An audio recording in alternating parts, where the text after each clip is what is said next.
नमस्कार, India voice पर बहुत स्वागत है आप सभी का। मैं हूं आपके साथ प्रियंका मिश्रा। बुलेटिन की शुरुआत करेंगे। आज ईडी के सामने नहीं पेश होंगे सीएम हेमंत सोरेन।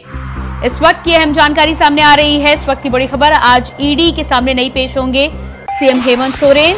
आज रांची के ईडी दफ्तर में होना था पेश। आज रांची के ईडी दफ्तर में मुख्यमंत्री हेमंत सोरेन को पेश होना था। दफ्तर में ईडी और पुलिस ने सुरक्षा के लिए किए थे पुख्ता इंतजाम। आज ईडी के सामने नहीं पेश होंगे सीएम हेमंत सोरेन। तो ये तीसरी बार समन किया गया था ईडी के द्वारा और तीसरी बार भी हेमंत सोरेन ईडी के दफ्तर नहीं पहुंच रहे हैं। इसको लेकर सुबह से ही कयास लगाए जा रहे थे। इससे पहले भी 8 और 14 अगस्त को ईडी के द्वारा समन भेजा गया था, लेकिन उन दोनों समय पर भी मुख्यमंत्री नहीं पहुंचे थे। आज 24 अगस्त के दिन ईडी का फिर से समन जारी किया गया था मुख्यमंत्री हेमंत सोरेन के लिए, लेकिन मुख्यमंत्री हेमंत सोरेन ईडी दफ्तर नहीं पहुंच रहे हैं। तो लगातार आज रांची के ईडी दफ्तर में मुख्यमंत्री हेमंत सोरेन को पहुंचना था, लेकिन नहीं पहुंच रहे हैं मुख्यमंत्री हेमंत सोरेन। मुख्यमंत्री के आने को लेकर ईडी दफ्तर में सुरक्षा व्यवस्था के पुख्ता इंतजाम किए गए थे, लेकिन जानकारी अब सामने आ रही है। लगातार सुबह से ही इस बात को लेकर सुगबुगाहट हो रही थी, कयास लगाए जा रहे थे कि आखिर मुख्यमंत्री वहां ईडी दफ्तर में आज पहुंचेंगे या नहीं, जिसको लेकर अब तमाम खबरों पर विराम लगा दिया गया है। मुख्यमंत्री आज ईडी के दफ्तर में पेश नहीं हो रहे हैं। तो ये अहम जानकारी आपको बता दें। लगातार मनी लॉन्ड्रिंग के साथ ही साथ आय से अधिक संपत्ति के मामले में मुख्यमंत्री हेमंत सोरेन को पेश होना था। और इसी खबर पर हमारे साथ झारखंड से स्टेट हेड अभिजीत दुबे जुड़ चुके हैं। जी अभिजीत, जिस तरह से लगातार सुबह से ही कयास लगाए जा रहे थे, इस बात को लेकर सुगबुगाहट जारी थी कि मुख्यमंत्री ईडी दफ्तर पहुंचेंगे या नहीं, अब वो नहीं पहुंच रहे हैं। अभी तुरंत आप देख सकते हैं कि अभी तुरंत सीएम आवास से, सीएम ऑफिस से यहाँ चिट्ठी आई है ईडी को। अब देखना ये उस पत्र में सीएम साहब की तरफ से मुख्यमंत्री हेमंत सोरेन से क्या लिखा गया है। अभी सबसे कयास लगाई है तो मुख्यमंत्री यहाँ आएंगे, लेकिन मुख्यमंत्री खुद ना आके अपने अधिवक्ता द्वारा यहाँ चिट्ठी भेजी है ईडी ऑफिस में। और अभी तुरंत ये चिट्ठी आई है, तमाम पीछे हमारे, और अभी देखना ये है कि इस चिट्ठी में लिखा क्या है। जी अभिजीत, इससे पहले जब मुख्यमंत्री नहीं पेश हुए थे तो उन्होंने कई कारण बताए थे। एक बार झंडारोहण की बात कही थी, कुछ और भी कारण बताए थे। आज जब वो नहीं पेश हो पा रहे हैं तो इसके पीछे क्या कारण बताया गया है, क्या कारण जारी किया गया है? अभी तो तुरंत हम लोग ईडी ऑफिस के बाहर ही खड़े हैं। अभी तुरंत उनके ऑफिस से चिट्ठी आया है। चिट्ठी में एक बार चिट्ठी देखने पड़ेगा, देख पता चलेगा। अभी थोड़े दिन पता चल जाएगा कि क्या कारणवश क्या लिखे हैं चिट्ठी में, तो किन कारणवश नहीं आया है। अपने एडवोकेट के द्वारा अभी तुरंत वो ईडी ऑफिस में चिट्ठी भेजे हैं। जी बिल्कुल अभिजीत, जिस तरह से आप ईडी दफ्तर के बाहर ही खड़े हुए हैं, लगातार आरोप जो हैं वो सियासी हैं। पिछली बार जो हालात थे, आज जो हालात है, उसको लेकर क्या कहना चाहेंगे आप? मुख्यमंत्री हेमंत सोरेन का कहना ये है कि जो भी जवाब देना हो मैं ईडी ऑफिस में जवाब नहीं दूंगा। अगर मुझे जवाब देना है तो मैं ईडी को चुनौती करके उनको हाईकोर्ट, सुप्रीम कोर्ट में जवाब दूंगा। मैं जी नहीं आया है, यही सोच क्यों नहीं आया है। जी बिल्कुल अभिजीत, मैं चाहूंगी कि आप हमारे दर्शकों को पूरा मामला बताएं, क्यों यहाँ पर समन भेजा जा रहा है बार बार और क्यों मुख्यमंत्री पेश नहीं हो रहे। पूरी जानकारी हमारे दर्शकों को दें। जमीन घोटाले मामले में मुख्यमंत्री को पहली बार समन 14 अगस्त को भेजा गया था। उस समय मुख्यमंत्री ने पत्र का जवाब दे दिया था। पत्र में काफी तीखा उन्होंने ईडी के ऊपर लगाया भी था कि इस तरह की जो भी चीजें हैं सरकार को गिराने में केंद्र सरकार द्वारा कई चीजें हैं जो केंद्र सरकार द्वारा बदनाम करने की कोशिश की जा रही है, जिसके लिए ईडी का बार बार समन भेज रही थी। जी बिल्कुल, तो ईडी बार बार समन भेज रही है, लेकिन मुख्यमंत्री को तीसरी बार समन भेजने के बाद भी मुख्यमंत्री पेश नहीं हो रहे हैं। मामला पूरी तरह से राजनीतिक हो रहा है। बार बार जब ईडी समन भेज रही है तो मुख्यमंत्री आखिर क्यों पेश नहीं हो रहे, इसके पीछे के क्या कारण है? क्या किसी चीज से बचते नजर आ रहे हैं? नहीं, प्रियंका ऐसा नहीं। मुख्यमंत्री का कहना ये है कि जो भी हमारे परिवार और हमारे ऊपर जो भी ये जमीन घोटाला मामला लगा था, मैं पिछले समन में जवाब दे चुका था। फिर पूरा पिछले नवंबर 2022 में उन्होंने जवाब दे दिया था कि मेरे परिवार और मेरे घर वालों के ऊपर कोई भी अवैध कब्जा नहीं है, कोई जमीन हम लोगों के पास नहीं है अवैध। उसके बाद भी दोबारा समन आज 24 अगस्त को भेजा गया था, जिसमें मुख्यमंत्री आज नहीं आए हैं। और अपने एडवोकेट के द्वारा जो भी आप पत्र भेजे हैं, अभी थोड़ी देर में पता चल जाएगा कि पत्र में निकुंज में क्या लिखा है और किस वजह से आज का जो डेट था ईडी के सामने पेश करने का, किस वजह से ये टालते हैं, ये देखना बाकी है। जी बिल्कुल, आप ईडी दफ्तर के बाहर ही खड़े हैं, तो अब ईडी दफ्तर की ओर से क्या कार्रवाई होगी? क्योंकि झारखंड में लगातार कल भी 32 ठिकानों पर ईडी की छापेमारी की कार्रवाई चल रही थी, तो लगातार झारखंड में ईडी की कार्रवाई जारी है। अब जब मुख्यमंत्री पेश नहीं हो रहे हैं तो आगे ईडी की तरफ से क्या कुछ अगला कदम होने वाला है? तो वैसे मैंने बताया कि अभी जस्ट मुश्किल से 1 मिनट भी हुए, चिट्ठी अभी आया है मुख्यमंत्री आवास से। अभी यहाँ ईडी क्या कार्रवाई करती है, दोबारा समन भेजती है कि सीएम हेमंत सोरेन चुनौती देते हैं सुप्रीम कोर्ट में, ये अभी थोड़ी देर बाद पता चल जाएगा। जी बिल्कुल, तो आप यहाँ पर जानकारी दे रहे हैं कि अभी कुछ ही देर पहले चिट्ठी आई है। आप अब जिस तरह से ईडी दफ्तर के बाहर खड़े हैं, क्या कोई इनपुट या कोई सुगबुगाहट आ रही है कि जेएमएम की तरफ से चिट्ठी में क्या कुछ लिखकर आया होगा? जी बिल्कुल, चिट्ठी में यही लिख के आना चाहिए कि ये जो भी है कि ईडी ऑफिस में ये अपना जवाब नहीं देंगे, ये सुप्रीम कोर्ट हाई कोर्ट का दरवाजा खटखटाएंगे। सुनने में सुबह से यही जानकारी है सूत्रों के मुताबिक कि ये ईडी में जब जवाब इनको देना है ये जमीन घोटाले में, तो मुख्यमंत्री कहना है कि जब जमीन घोटाले में मुझे जवाब देना है तो मैं ईडी अफसर में जवाब क्यों दूंगा, मैं ये जवाब सुप्रीम कोर्ट हाई कोर्ट में दूंगा। जी बिल्कुल अभिजीत, आप लगातार नजर बनाए रखिए इस मामले पर। आपके पास वापस लौट के जब आएंगे आगे कुछ अपडेट आएगा। फिलहाल इस तमाम जानकारी के लिए आपका बहुत बहुत शुक्रिया। और अब बात करते हैं अगली खबर की। मध्य प्रदेश के पूर्व सीएम कमलनाथ ने प्रदेश के मुख्यमंत्री शिवराज सिंह चौहान पर तंज कसते हुए कहा है कि मुझे मध्य प्रदेश के मतदाताओं पर भरोसा है, भले ही सीएम शिवराज सिंह चौहान कुछ भी कहें या कोई भी रिपोर्ट पेश करें, आज मध्य प्रदेश के आंकड़े किसी को भी गुमराह नहीं कर सकते। मुझे जी जो कुछ बोल ले, जो कुछ नाटक कर ले, जो भी रिपोर्ट बना ले, मध्य प्रदेश की जनता पर मुझे पूरा विश्वास है। आज मध्य प्रदेश के मतदाता किसी कलाकारी से गुमराह नहीं हो। दिल्ली की शिक्षा मंत्री आतिशी मार्लेना सिंह गुरुवार को एक स्कूल के कार्यक्रम में पहुंची, जहां पर बच्चों को संबोधित करते हुए नए लक्ष्य के बारे में उन्होंने जानकारी दी। उन्होंने कहा कि जिस तरह से स्कूल के छात्रों ने कॉन्फिडेंस दिखाया है, उससे विश्वास हो गया है कि यही बच्चे हमारे सपनों को साकार करेंगे और नए भारत का निर्माण करेंगे। मुझे आप सबको यहां पर अपनी बात रखते हुए, अपने सपनों की भारत की बात रखते हुए, जिस कॉन्फिडेंस से हमारे बच्चों ने यहाँ पर अपनी बात रखी, मुझे एक चीज तो 100% पता है कि जो सपनों का भारत हम देख रहे हैं वो यहाँ पे बैठे बच्चे उसे जरूर बनाएंगे और इनकी मेहनत से ही 2047 में एक शानदार विश्व गुरु हम जरूर खड़ा कर पाएंगे। और मुझे लगता है कि अगर इस उम्र से ही हम ये सपना देखना शुरू कर दें तो जब तक 2047 आएगा यही बच्चे मिलकर उस भारत को जरूर खड़ा करेंगे, ऐसा मुझे भरोसा है।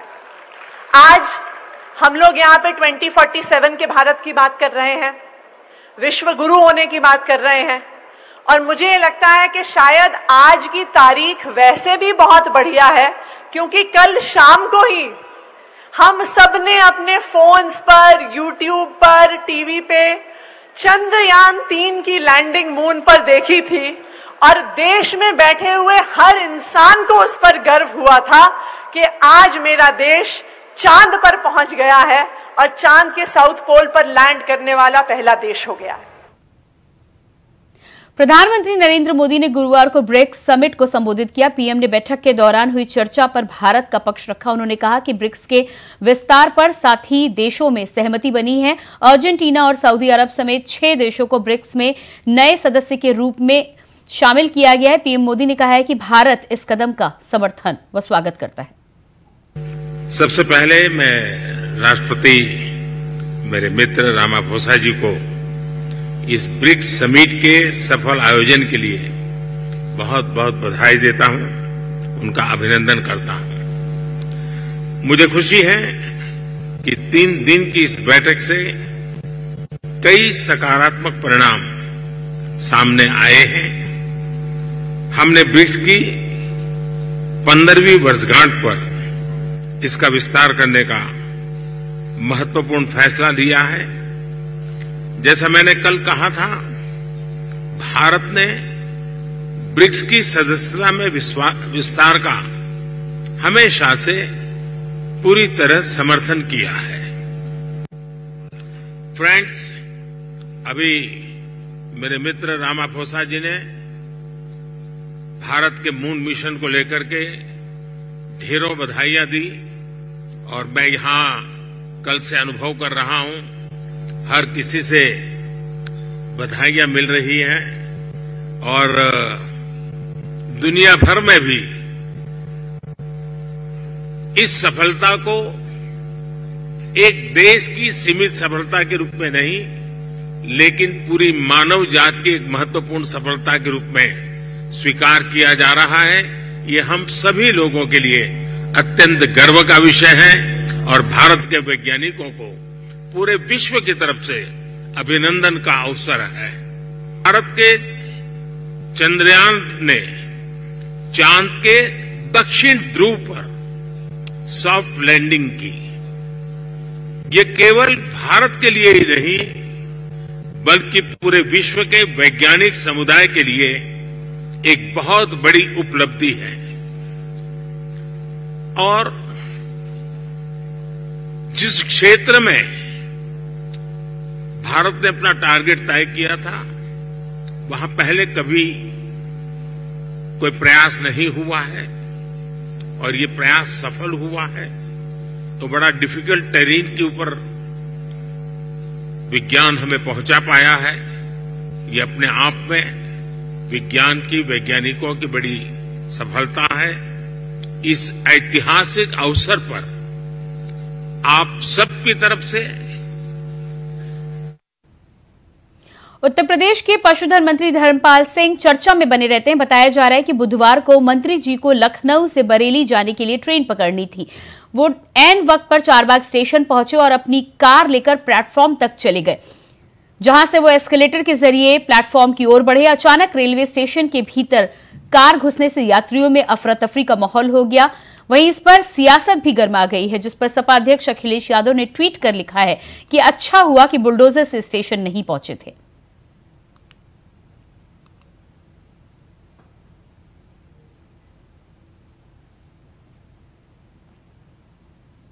छत्तीसगढ़ में केंद्रीय एजेंसी के रायपुर में मुख्यमंत्री भूपेश बघेल के राजनीतिक सलाहकार विनोद वर्मा के ठिकानों पर हुई छापेमारी को लेकर गुरुवार को विनोद वर्मा ने प्रेस कॉन्फ्रेंस कर बीजेपी पर निशाना साधा। क्या कुछ कहा, सुनिए आप।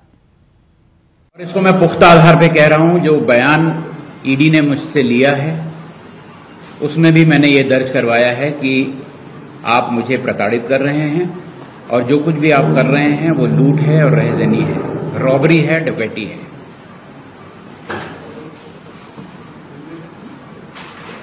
जितना सोना मेरे घर में मिला वो 2005 से 2005 में मैंने पहली बार सोना खरीदा था। मैं खरीदने लायक तभी हो पाया था। और 2005 से 2023 तक जितना भी सोना खरीदा उसका एक एक का बिल मैंने प्रोड्यूस किया है। एक एक बिल, सिर्फ एक गहने को छोड़कर जो मेरी पत्नी को उसकी शादी में मिला था उसका बिल मेरे पास नहीं था। उसके अलावा पूरा बिल मैंने प्रोड्यूस किया। उसके अलावा 6 अतिरिक्त बिल मैंने दिए। जो शादियों में भांजे की शादी हुई तो उसकी बहू को देने के लिए जो गहना खरीदा, और किसी भतीजे की शादी हुई तो उसके यहां देने के लिए जो सोना खरीदा उसका बिल दिया। इसके बावजूद ईडी सारा गहना जब्त करके ले गई कि आप इसका पुख्ता सबूत नहीं दे रहे हैं कि ये गहना कहां से खरीदा। पूरा बिल मैंने प्रोड्यूस किया। और वो जो बिल प्रोड्यूस किया है तो ये जो कागज उन्होंने मुझे जाते हुए दिया है उस कागज में पूरे का विवरण है। उनकी अपने कागज में विवरण है कि कितना सोना हमने खरीदा और कितने का बिल प्रोड्यूस हुआ। ये लिखा हुआ है इसमें कि इतने का बिल प्रोड्यूस हुआ, इसकी वैल्यू इतनी है। जब मैंने पूछा कि आप अलाउंस कितना है, कितना गहना रख सकता है कोई घर पे, तो बोले वो सब आईटी एक्ट में है, ईडी एक्ट में नहीं है। आप मुझे संतुष्ट नहीं कर पा रहे हैं। तो मैंने कहा संतुष्ट कैसे कर सकता हूं, ये सारे बिल मैं आपको प्रोड्यूस कर रहा हूं। उन्होंने कहा इस बिल को आपने पे कैसे किया उसका सबूत आपके पास नहीं है। तो भारतीय कानून में पहली बार ये प्रावधान जोड़ना पड़ रहा है कि अगर आप कोई चीज बिल से खरीदते हैं, कच्चे में नहीं खरीदते हैं, नगद से नहीं खरीदते हैं, तो उस बिल के पेमेंट का मोड भी आपको सुरक्षित रखना पड़ेगा। ये आईपीसी और सीआरपीसी लखनऊ में सीएम योगी आदित्यनाथ ने जनता दरबार लगाया। इस दौरान उन्होंने प्रदेश भर से आए लोगों की शिकायतें सुनी। आपको बता दें कि सीएम योगी ने दरबार में सभी फरियादियों की फरियाद सुनी और मौके पर ही अधिकारियों को प्रभावी निस्तारण करने के निर्देश दिए। सीएम योगी लगातार आम लोगों से मिलकर उनकी शिकायतों को निस्तारित करने के प्रयास में लगे रहते हैं।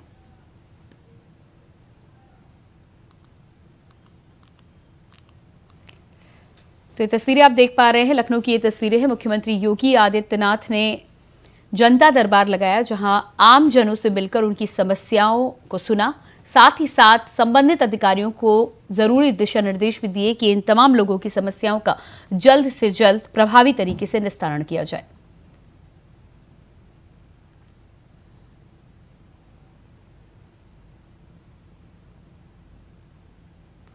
तो लगातार आप ये तस्वीरें देख पा रहे हैं। मुख्यमंत्री योगी आदित्यनाथ समय समय पर जनता के लिए जनता दरबार लगाते हैं, जिससे आम जन मुख्यमंत्री तक पहुंचकर अपनी समस्याओं को उनके समक्ष रख सके। मुख्यमंत्री एक एक कर लोगों की समस्याओं को सुनते भी हैं और उसके बाद अधिकारियों को दिशा निर्देश भी दिया गया।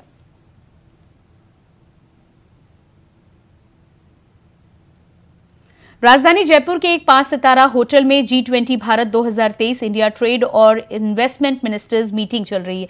इसमें प्रधानमंत्री नरेंद्र मोदी का विशेष संबोधन भी हुआ। ट्रेड और निवेशक मंत्रियों की मीटिंग में पीएम मोदी ने वीडियो कॉन्फ्रेंसिंग के जरिए संबोधन दिया। पीएम मोदी ने कहा कि पूरे इतिहास में व्यापार ने विचारों, संस्कृतियों और प्रौद्योगिकी के आदान प्रदान को बढ़ावा दिया है। इसने लोगों को करीब ला दिया है। व्यापार और वैश्वीकरण ने भी करोड़ों लोगों को अत्यधिक गरीबी से बाहर निकाला है।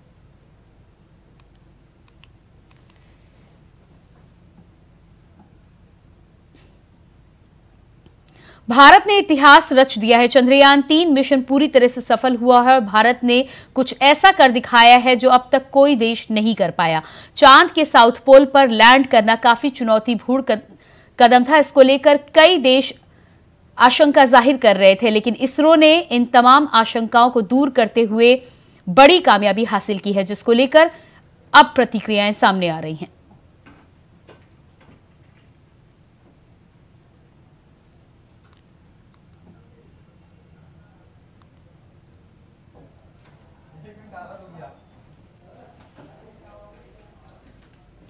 ये पूरे देश के लिए गौरव का क्षण रहा है और हिंदुस्तान के 140 करोड़ लोग, देश के वैज्ञानिकों और माननीय प्रधानमंत्री जी को बधाई कल सबने व्यक्त किया। जिस तरह का उत्साह खासतौर से जम्मू कश्मीर के लोगों में दिखा, वैसे ही पूरे देश में दिखा। ये पूरी मानवता के कल्याण के लिए जो G20 की हमारी थीम रही, कल प्रधानमंत्री जी ने कहा, तो हमारा कोई भी वैज्ञानिक अभियान जब शिखर पर पहुंचता है तो केवल भारतवासियों को नहीं बल्कि पूरी मानवता की सेवा में हम जुटते हैं।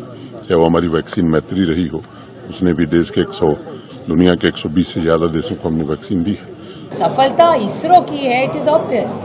और चंद्रयान ये तीसरा है बहुत सालों से।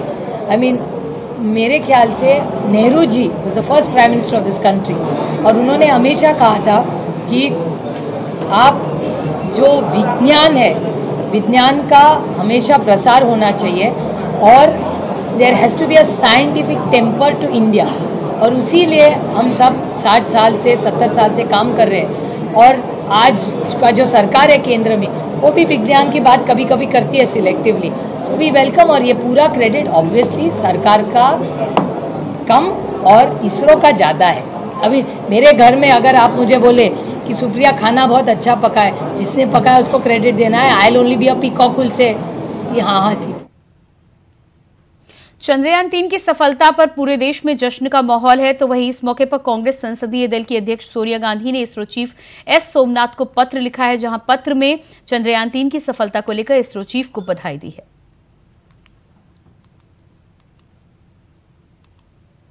3 पहुंचकर भारत अब दुनिया के अंदर पहला देश बन गया है, लेकिन हम वासुदेव कुटुंबकम में भरोसा करने वाले, उस सिद्धांत को फॉलो करने वाले लोग हैं।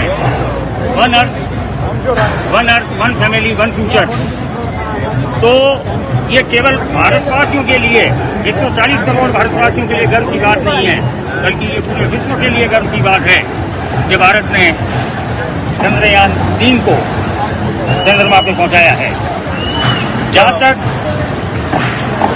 140 करोड़ भारतवासियों की बात है, तो ये हमारी वैज्ञानिक सोच और प्रतिभा की जीत है। ये मैं अप्रवासी 4 करोड़ अप्रवासी भारतीयों की ओर से न्यूयॉर्क के टाइम्स स्क्वायर पे खड़ा होकर देश के यशस्वी प्रधानमंत्री श्री नरेंद्र भाई मोदी साहब को बधाई देता हूँ, साधुवाद देता हूँ कि अंडर हिज एबल लीडरशिप ये संभव हुआ। बात यही खत्म नहीं होगी। देश के प्रधानमंत्री के 30वें टर्म के पूरे होने से पहले इंडियन मैन और वुमेन और बोथ चंद्रमा पर होंगे, ऐसी हमें आशा है।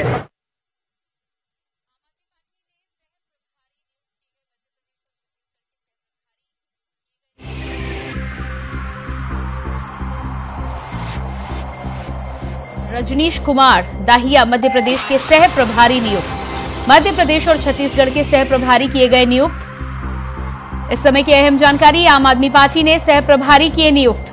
मध्य प्रदेश और छत्तीसगढ़ के सह प्रभारी किए गए नियुक्त। जगतार सिंह दियालपुरा और रजनीश कुमार दाहिया मध्य प्रदेश के सह प्रभारी नियुक्त। अमोलक सिंह और अमृतपाल सिंह छत्तीसगढ़ के सह प्रभारी नियुक्त। अमोलक सिंह और अमृतपाल सिंह सुखानंद छत्तीसगढ़ के सह प्रभारी नियुक्त। आम आदमी पार्टी ने सह प्रभारी किए नियुक्त। आम आदमी पार्टी ने मध्य प्रदेश और छत्तीसगढ़ में सह प्रभारी नियुक्त किए हैं। मध्य प्रदेश और छत्तीसगढ़ के दोनों ही सह प्रभारियों के नाम सामने आए हैं। जगतार सिंह दियालपुरा और रजनीश कुमार दाहिया मध्य प्रदेश के सह प्रभारी, तो वहीं अमोलक सिंह और अमृतपाल सिंह सुखानंद छत्तीसगढ़ के सह प्रभारी नियुक्त किए गए हैं।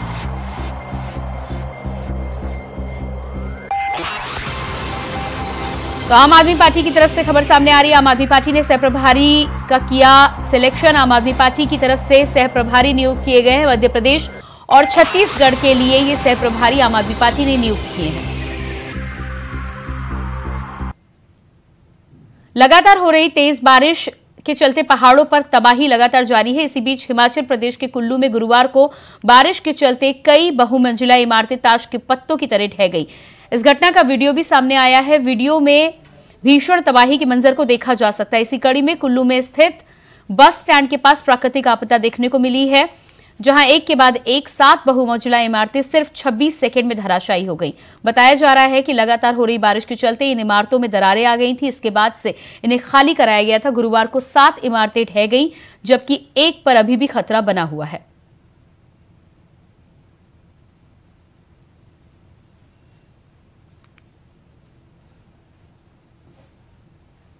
सहारनपुर में श्रद्धालुओं से भरी ट्रैक्टर ट्रॉली पलटने से अब तक 9 लोगों की मौत की खबर सामने आ चुकी है, जहां मृतकों के परिजनों में हादसे के बाद शोक की लहर है। आपको बता दें कि सहारनपुर में श्रद्धालुओं से भरी ट्रैक्टर ट्रॉली पलटने से अब तक 9 लोगों की मौत की खबर सामने आई है। इस हादसे पर एनडीआरएफ और पीएसी के जवानों ने रात भर रेस्क्यू ऑपरेशन चलाया। ट्रॉली में 30 से 40 श्रद्धालु सवार बताए जा रहे हैं।